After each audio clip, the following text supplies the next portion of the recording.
So got a question from our buddy Asher who says, "Hey Chewy, I've been training jiu-jitsu for over a year now, but without much progress. I'm still getting passed easily and I can't seem to commit techniques to memory. Any advice? Greatly appreciated." So first off, Asher, thanks for the question. So real quick, we'll touch first on the technique part. Like you said, you are not able to commit techniques to memory. Well, that probably means that you're not drilling enough, right? And I don't know if your gym offers some extra drilling time or some open mat time. That would be a great time to do extra repetitions. I was telling my students this earlier today. Repetitions are so important, but a lot of times people just brush over them because they want to roll. Rolling's fun, and a lot of times doing drills and repetitions over and over can be very monotonous. But that's the stuff that you have to do in order to make the rolling, if you obviously, it would be more fun to win and to execute a technique, right?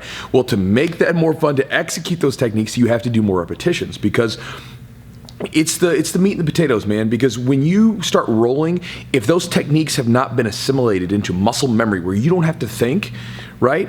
When you're in the middle of rolling, you can't sit there and think about things. You have to get the job done. And so that's where muscle memory comes in, and that's where repetitions come in. Repetitions form that muscle memory. So what I would say to you first is try this out. If there's a technique that you're trying to work on, that you're trying to get better with, do 750 to about 1,000 reps in that move. Start with that. I'm just saying, like, just try that out. It sounds like a lot, but if you pick that move out and you get your partners and you set up a time and just boom, boom, boom, rep it out, I guarantee you will notice a huge difference in that move being executed when you're rolling. Promise. I can guarantee that. If you do it 750 times, you'll notice a huge difference if it's a really good sound technique. Now, that said, let's get to the other one. This one I think is a little bit more important because you're telling yourself a story, right? You're saying, hey, I've been training for a year and I get my guard passed easily. That's what you're saying. It's basically become a narrative and that you've accepted, right? You're like, well, my name's Asher and I get my guard passed easily, right? So what you have to do is you have to change what you're telling yourself in your head. And I know that sounds like a silly, like, ooh, whatever. But the reason I say that is because that's what I did when I was younger. When I was a white belt, when I started to play guard, my coach put me on my back. He was basically like, you're going to play from your back, because I was too focused always on being on top because I wrestled. And he realized that my guard sucked. And he was like, well, you're going to play from your back for like 3 months. It was like something crazy, like 3 months. Like every time I rolled, I would always be on my back. And if I wanted to be on top, I had to sweep and get on top. So I had to get better at, stopping the guard pass. And what I noticed a lot of times is that when I was rolling, when I would start to try to press away, when that moment where you're not at the point of no return, but that person is like pushing in and you're pushing back and you're trying to get your legs back in front and they're trying to go through and finish the pass, there's a moment where you have this fight going on.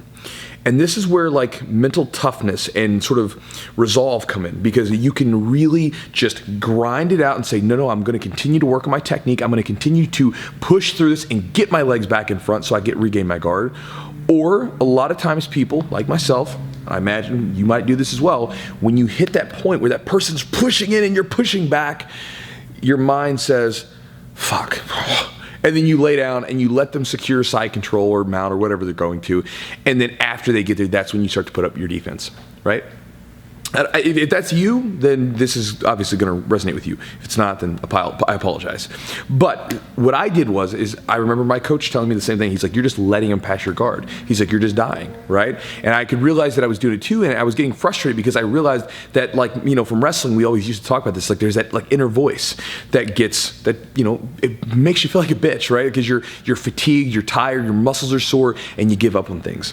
And so what I told myself is I would go into training and I would say, listen, when that inner voice comes in, when it pops up and says, hey man, just let go, like when that push is going on and that little voice says, hey man, just let go, just lay down and let him pass, right? It'll just let him get to side control and the muscles will stop hurting, right? I was like, no, I'm going to fight. And that's what I did. And it made a huge difference, because when you break things down in jiu-jitsu and make them simple, right?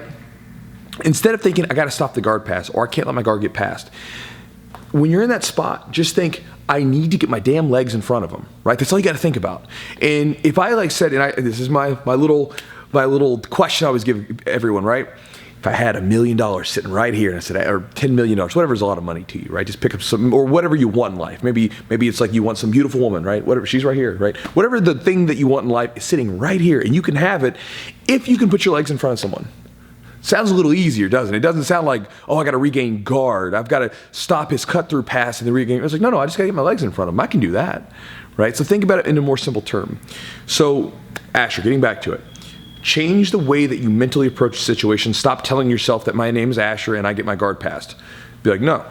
Like, I'm not going to get my guard passed. And you got to walk in with that attitude. It's an attitude thing. If you're already beaten before you step on the mat, you're already beaten, man. So you got to get on the mat and you got to be ready to say, listen, I'm not getting my guard passed. I'm going to fight every inch. And if they pass my guard, they're going to have to earn it. And they're going to be too tired when they get to side control to do anything. And I'm going to regain my guard from there. Does that make sense?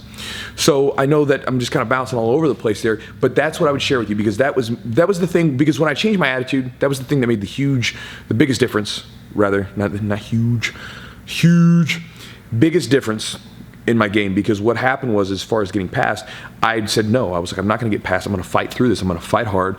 And I did. And I got a lot better from my guard retention, and it made a huge difference. So hopefully this is helpful to you, Asher. I'll talk to you guys next time.